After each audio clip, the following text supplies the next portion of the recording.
Alright, what is up guys, it is Storm back here with another video, and in this one I'm bringing you part 33 to the New Dawn of Naruto / Boruto story. So if you want to check this story out for yourself, the link to it will be down in the description below. But before that, if you like the content you're seeing, be sure to subscribe, like, and comment. I mean, they're all free, so why not?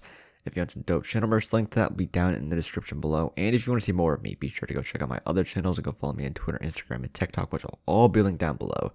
But without further ado, why don't we just dive right on in. Boruto dashed forward, lightning arcing from his fingers as he threw his fist towards Amikage's exposed ribs. She brought one of her sickles up, blocking his strike with the flat of the blade. She took advantage of the momentary lull, swinging her other sickle at him. Boruto slapped it away. The two of them traded more blows. Boruto sent a bolt of lightning hissing towards Haruko. The self-proclaimed Amikage dodged, and threw a hail of shuriken formed from water at him, with his lightning armor sending lightning chakra coursing through his body. Boruto had ample time to artfully dodge each one. He appeared before her in a flash of blue and struck her in the chest with a powerful gentle fist strike. Haruko exploded in a fine mist of dew that rapidly dissipated. Boruto heard a strangled gasp behind him, and turned to find Hikari captured by his enemy, her sickle's blade resting against the pale skin of her neck. A thin rivulet of blood disappeared into Hikari's shirt, washed away by the rainfall. "Let her go," Boruto barked, his chakra rising with his anger. More chakra, more speed, more strength, more lightning, more power. Haruko the salamander grinned fairly and pushed Hikari's head forward, forcing the blade to dig deeper. "You're going to die here, brat," she spoke haughtily and arrogantly. Boruto growled. Haruko raised her hand. "I am the rain," she intoned. Boruto thundered forward as the torrential rainfall paused for the most briefest of instants. The drops formed wicked, curved blades, daggers, swords, kunai, and shuriken, all poised to maim and kill. Boruto bellowed a battle cry and lashed out, determined to kill Haruko for killing Tetsu, for killing him, especially for killing Hikari. He felt shuriken made of water tear into his back, and kunai sink deep into his thighs. A katana flayed the flesh from his ribs as he made its last desperate dash to kill his foe. His index fingers struck Haruko in the chest, punching a hole as wide as his skull through her chest. She went limp, like a puppet with its strings cut. She fell, releasing Hikari. The rainfall returned to normal. Boruto loomed over the dying Amikage. Her blood pooled at his feet as she gasped for a breath that would never come. "You may be the rain," Boruto spat, a pleased grin on his lips, "but I am the storm." Haruko laughed. The rain continued to fall, and the dying Amikage's flesh began to wash from her body. Acid rain. Boruto stilled, but the pain never came. He expected a painful, agonizing death, a suicide technique, designed to take her enemies with her. It wasn't. The flesh continued to fall from Haruko's face, like a mask of makeup. Her skin, a pleasant tanned bronze, faded to pale white. Her eyes, once a warm brown, seemed to shimmer as they became sea green. What was left of her sandy blonde hair floated away in a river of water down the streets of the hidden rain, revealing inky black tresses. Boruto saw the pain in her eyes. The betrayal. "Hikari?" Boruto uttered, not believing his eyes. He gathered his chakra, trying to dispel the genjutsu. It wasn't a genjutsu. "No!" Boruto cried, sliding to a stop next to her. He kneeled, running trembling fingers over her face as the mask of Haruko the salamander was washed away. He was too late. He watched as the shimmer of light left her eyes. Somewhere, a feminine voice cackled. Boruto turned, rage clouding his every thought. Hikari's body rose up, a hand grasping her mask. Boruto watched in horror, despite knowing what was to come. Haruko removed the mask and revealed her face. She wore a sick, twisted grin on her lips, and her eyes shone with pleasure at his anguish. Boruto screamed in rage as he lunged at her. "Call me yourself, little lordling," a deep voice rumbled. Boruto blinked, his chest heaving. Tetsu loomed over him, a reassuring, if massive hand placed on his shoulder. A dream. That's all it had been. A dream. Boruto sagged in relief, wiping his face. His shirt. I thought I told you not to call me that, Boruto croaked. Tetsu peered down at him inquisitively. It is what you are, by both name and deed, he responded. Yes, but it's archaic, Boruto countered. What happened? Tetsu grumbled in displeasure. A test, he said quietly. The Amakage knew of our arrival, and wished to see if we were strong enough to fulfill the promises of Lord Sugawara. Boruto nodded, casting his eyes about the room he was in. It was a dark room, only the flash of lightning illuminating it. The sun had long since set, plunging the land of rain into darkness. A draft blew through the rusted holes in the walls. From the smell of antiseptic, Boruto could tell that he was in some sort of field hospital. The lightning flashed, and he could see Hikari slumbering nearby, curled up in a ball in a crude chair only a handful of feet away from his bed. And, Boruto prodded. Tetsu released him as Boruto sunk back into his bed. We passed, he intoned, a hint of displeasure coloring his voice. Boruto could tell he was angered by his defeat. The Amakage was the strongest in the reign, and Tetsu had gone to her willingly. It was no surprise that he had been defeated, but Boruto knew that if it was an honest contest of strength, the samurai would have defeated her. You fought well, Tetsu, Boruto said. We were all just caught off guard. The Amakage is powerful. Tetsu nodded tensely. You should rest, the samurai ordered. Boruto sighed, knowing that he had likely been instructed by Hikari to keep him in bed if he awoke in the night. He reluctantly laid back down, staring at the rusted metal ceiling. Boruto knew he wouldn't be getting any sleep tonight. His nightmares were back. Get up! Boruto groaned and burrowed further into the sheets. Up, up, up! Hikari yelled, kicking him in the back with the heel of her boots. He yelped as she kicked the bed frame and sent him careening over the edge of the bed. Alright, Boruto yelled, muttering under his breath. He winced as he stood, still feeling sore from fighting the Amakage. Hikari threw a change of clothes on his face. It was the standard issue combat gear for any rain ninja. It was dated, at least 2 decades old, but it felt sturdy. Change into these, she commanded. Then get ready. We have training until noon, then a meeting with the Amakage, and then more training. Boruto sighed as Hikari left the room to give him some privacy. He quickly slipped into the combat pants and jacket, and flung the raincoat over his shoulders. There was a rebreather among the pile, but Boruto discarded it. He could hold his breath long enough without it, and in the case that he did need air, there were jutsu for that. Boruto was not short on chakra like the common rain ninja. He threw the hood of the cloak over his hair, pausing to use a small transformation jutsu to change his hair colors to orange and hide the chakra scars on his cheeks, and strode into the rain. Hikari was hiding under an umbrella, standard issue in the rain, and while it appeared harmless, Boruto knew from experience that the rain ninja used them as deadly weapons. Given Hikari's skill with throwing needles, he didn't doubt that she appreciated the weapon. He could see the ever so faint outline of where the needles were stored in the umbrella's fabric. Alright, I'm here. What's the training for? Boruto asked with a yawn.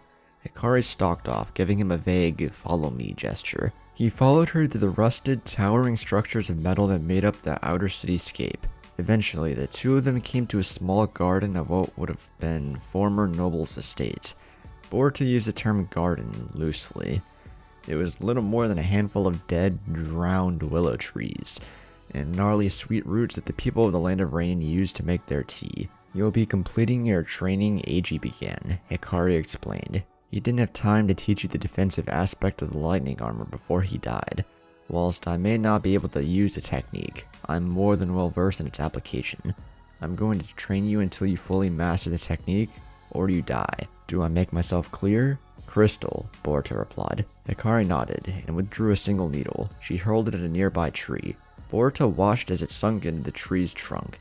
Nothing happened for a moment, but then bark and wood melted. Boruto snapped his attention back to Hikari, who had palmed several more needles. I expect nothing less than the best, Boruto. I refuse to patch you back together every time we face an enemy that is even moderately decent. You were lucky that the Amakage purposefully avoided mortally wounding you, she said. Boruto swallowed audibly as his lightning armor crackled to life. The defensive aspect of the armor wasn't hard. It was the same concept as a lightning clone. Simply generate lightning, reinforce it with your chakra, and condense the electrons. For an added layer of defense, one could even use the electricity to vibrate the particles in the air. The problem? The level of chakra control to both control the lightning chakra coursing through your nervous systems and erect defenses was near inhuman. On one hand, having armor that provided no defense isn't really armor. On the other, losing control of lightning chakra inside your body was a sure way to end up brain dead or paralyzed for life. Boruto and Iji were of the same mind. Better to focus on control rather than the defense. The lightning armor's greatest strength, its speed, even covers for the weakness of not having a true defense. If you didn't get hit, why bother with defense at all? Boruto tensed as Hikari raised her arm ever so slowly and hurled a needle at him. He crushed the natural instinct to dodge and remained standing where he was. Instead, he focused on the lightning arcing of his skin and began to bend it to his will. The needle sailed past his skull with an audible hiss, piercing his shroud of lightning. Mercifully, it didn't actually touch him. Boruto knew that Hikari hadn't missed. She purposefully planned not to hit him. She just wanted to test him. By the ways her eyes darkened beneath her mask, Boruto knew he had failed. He chuckled nervously and redoubled his efforts. Hikari threw another needle. This time, Boruto managed to solidify his armor in time to block it. Fortunate too, since that needle had been aimed at his chest. Hikari tilted her head in a slight nod of approval before quickly throwing 2 more needles in rapid succession. The first, Boruto blocked. The second sailed through the small gap between his ribs and his arm. Blocking in 2 places at once was difficult. Boruto couldn't fathom how the 3rd and 4th Raikage could maintain the level of concentration needed to use the lightning armor for both offense and defense. He was a Hyuga, or close enough, and even he had trouble managing it. And the Hyuga's bodies were as specialized in chakra control as they came. Boruto grit his teeth and pushed every thought from his mind save for defending himself and mastering that technique. He nodded, signaling that he was ready to continue. Hikari threw more needles and began an endless barrage of attacks that lasted for nearly 4 hours. Noon came. The sun was high in the sky, but with the pregnant storm clouds, the people of the Land of Rain were oblivious. Boruto was burning with pain and empty with exhaustion. He was dangerously low on chakra, and his mind frayed at the ends from the sheer intensity of concentration it took to both maintain and control the lightning armor for so many hours. His body was in shambles, his muscles quaked, his breath came fast and deep, his heart hammered in his chest so loudly he was sure Hikari could hear it. Boruto stared aimlessly at Hikari, not truly seeing her. She readied a needle, and hurled it at him. Hours of intense practice yielded its fruit as his armor easily blocked the offending projectile. His armor crackled and grounded itself with a hiss. Boruto collapsed in a tangle of limbs, sighing blissfully as the rain cooled his aching body. Hikari kneeled in front of him. "Here, eat this," she said, handing him a soldier pill that was as large as one of his knuckles. Boruto popped the pill in his mouth and tried to swallow it, but couldn't manage the task. He coughed and sputtered, but was saved as Hikari held a hand of glowing green chakra to his throat. He sagged with relief as the pill bolstered his reserves slightly and eased the pain he was feeling. "You did well," Hikari commented. "A few more days of this training and you should have it mastered." Boruto nodded absent-mindedly. He had narrowly avoided death more than a handful of times during the previous 4 hours. He didn't think he could survive another few days of Hikari's training. Hikari applied a few basic medical jutsu that made it not as difficult to function as a human being before sitting down next to him under the willow tree he had collapsed under. Boruto cast a quick, fleeting glance at her. The game had changed. He had seen her face. Now he just had to get her to show it to him again. Easier said than done.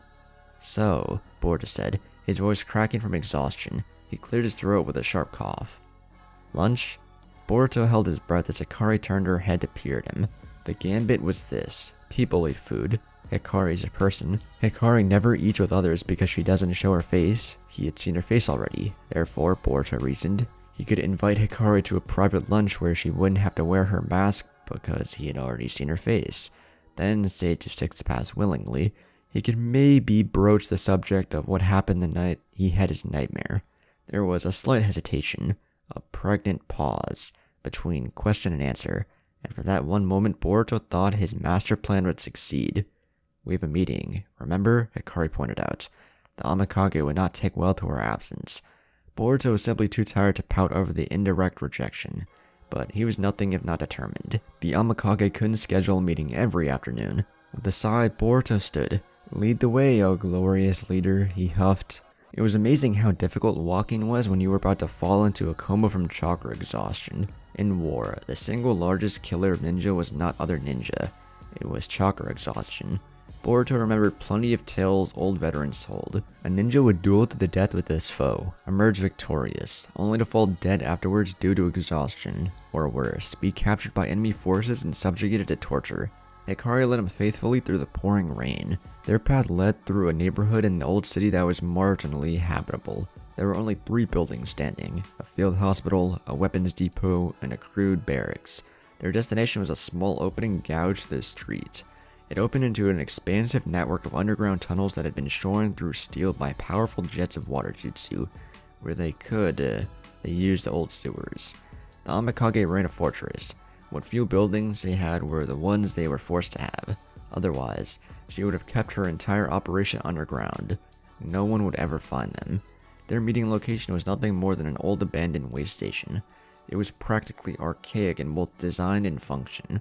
A remnant from when the city had first been built over 100 years ago, before Nagato, and before even Hanzo. Rain ninjas shifted between their feet uneasy as they waited for their leader to begin speaking. Now that he wasn't trying to kill her, or survive being killed by her, Boruto could admit that Haruko had an aura about her, an indescribable quality that other men lacked. When she moved, you watched. When she spoke, you listened. When she was silent, you waited with bated breath. Her very presence commanded respect. She was lithe and strong, standing tall and proud before those assembled. Her shoulders were held back, her chin held up, and her back straight. She was a Kage. Boruto could respect it, something he hadn't experienced with the village leader before. Sometimes he forgot his father was a Kage. He was powerful, sure, but he acted like a fool. He was so bubbly, so energetic, so friendly. He dressed in bright colors, always smiled, and ate sheep ramen like he was a starved farm animal. His father seemed untouched by the burdens of the office. The darkness hadn't tainted him. Through all that he had been through, he hadn't broken. Not like himself. Boruto scoffed, but who really knew? He didn't see his father for any great length of time. Once a week, if he was lucky. He knew more about him from the history books than what he had learned by being the man's son. Maybe he was just better at hiding it. Maybe he was the most cunning man in all of the continent. And his act was just that, an act. Haruko silenced the milling crowd with a single tap of her boots. All of them ceased their nervous pacing and hushed whispers in an instant. The Uzumakage's voice was shrill and cold, like the rain itself. "You all know why we are here," she said. "For too long has the rain been without true leadership. Our village has been the laughingstock of the entire world for too long." The Uzumaki paused briefly, her gaze traveling over them all. "But no longer. In 5 days' time, with the aid of the Sugawara clan, we will begin operations in the Hidden Rain with the ultimate goal of purging our enemies.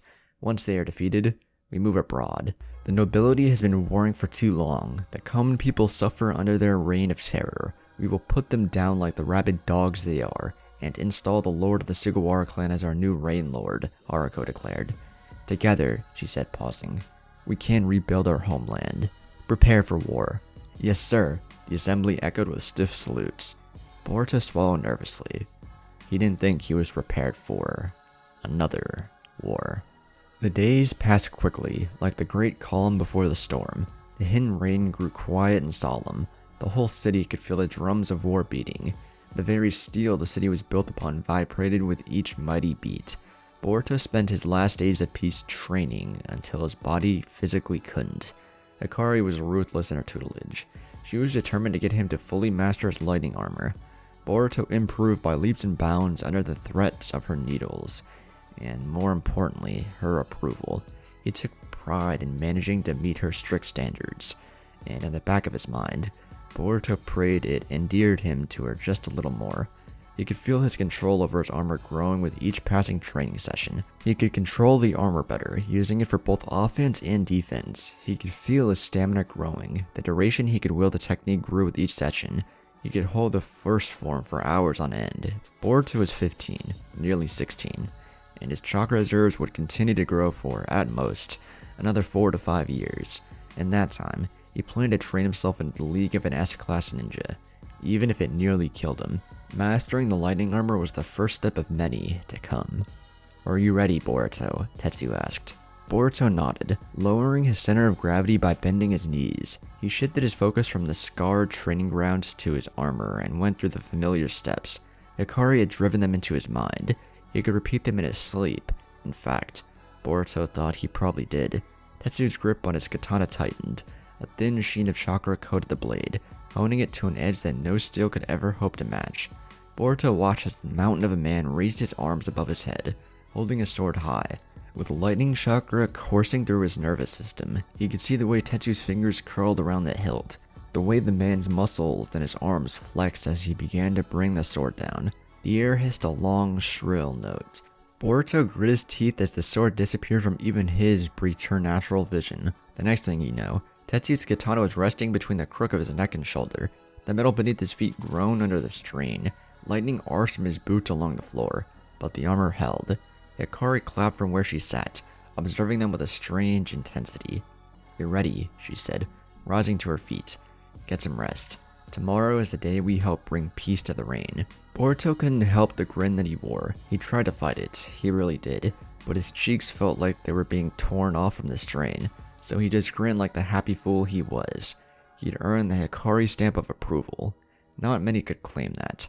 If there was one good thing to come from Boruto's intense training, other than his rapid improvement in his most powerful technique, it was that he was too tired to dream. He wasn't plagued by nightmares. Tonight was no exception.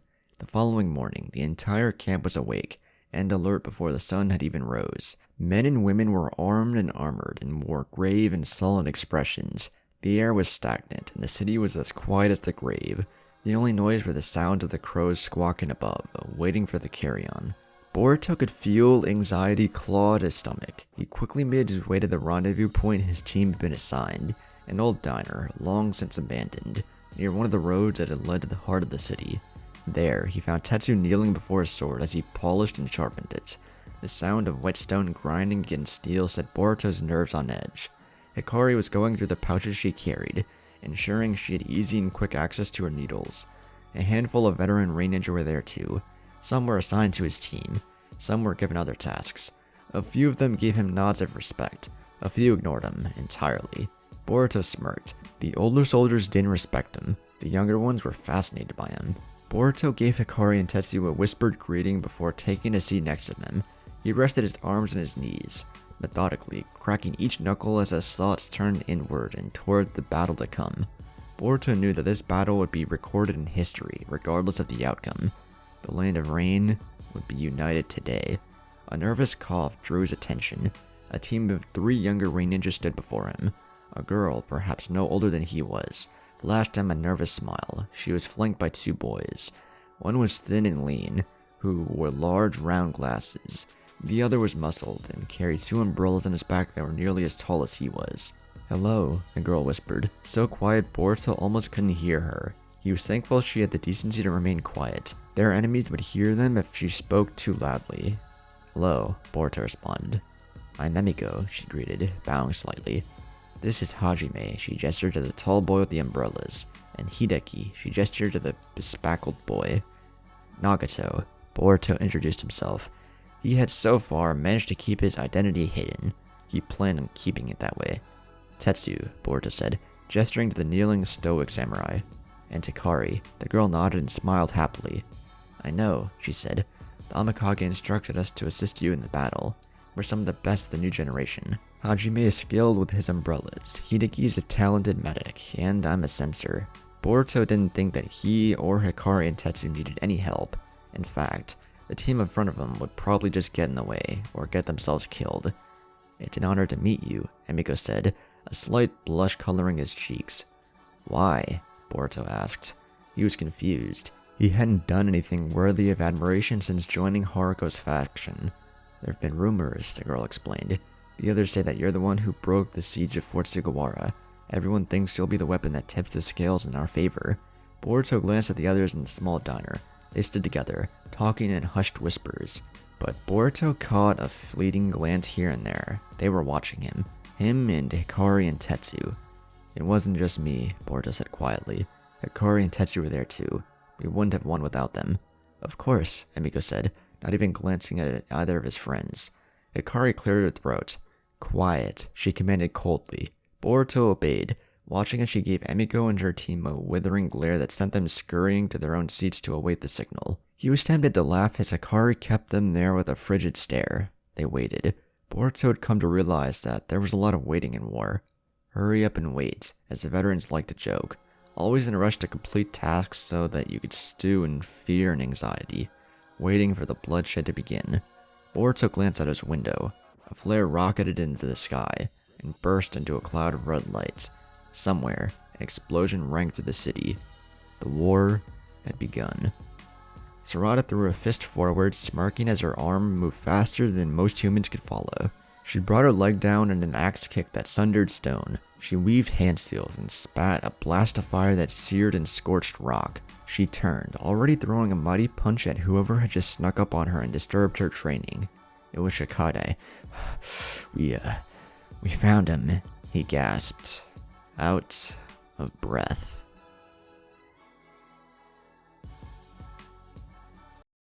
I